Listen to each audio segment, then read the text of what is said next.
सोलापूरमधील भाजप पदाधिकाऱ्याला सहाय्यक पोलीस आयुक्तांनी भर चौकात लाथ मारण्याची घटना समोर आली आहे। वाहतूक नियम मोडल्यामुळे लाथ मारल्याचं पोलिसांनी सांगितले, तर शिवीगाळ करत मारहाण केल्याचा आरोप सोलापूर भाजपकडून करण्यात आला आहे। भाजप पदाधिकाऱ्याला लाथ मारल्याचा व्हिडिओ सोशल मीडियावर वाऱ्यासारखा व्हायरल होत आहे। सोलापूरमध्ये या व्हिडिओची जोरदार चर्चा सुरू आहे। पोलीस आयुक्तांच्या विरोधात कारवाई करण्याची मागणी सोलापूर भाजपने केली आहे। सोलापूर शहरातील वाहतूक विभागाचे सहाय्यक पोलीस आयुक्त सुधीर खिरडकर यांनी भाजप अल्पसंख्याक महामोर्चाचे पदाधिकारी जिशान मोहम्मद सलीम सय्यद यांना मारहाण केल्याचा आरोप करण्यात आला आहे। कोणतेही ट्रॅफिक नसताना रस्त्यावर थांबलेल्या पदाधिकाऱ्याला विनाकारण शिवीगाळ करत मारहाण केल्याचा भाजपने आरोप केला आहे। वाहतुकीचे कोणतेही नियम मोडल्यास नियमानुसार दंडात्मक कारवाई करावी, पण वर्दीचा धाक दाखवून मारहाण करण्याचे कारण काय, असा सवालही भाजपकडून उपस्थित करण्यात आला आहे।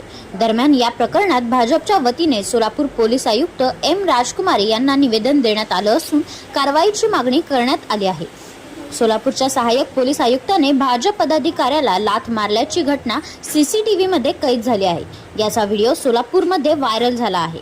या प्रकरणी सहाय्यक पोलीस आयुक्ताविरोधात कारवाई करण्याची मागणी करत भाजप अल्पसंख्याक आघाडीने पोलीस आयुक्तांना निवेदन दिले आहे। याबाबत सहाय्यक पोलीस आयुक्त सुधीर खिरडकर यांच्याकडून कोणतीही प्रतिक्रिया अद्याप समोर आलेली नाही। त्यांनी भाजप पदाधिकाऱ्याला का मारलं याबाबत शहरात जोरदार चर्चा सुरू आहे।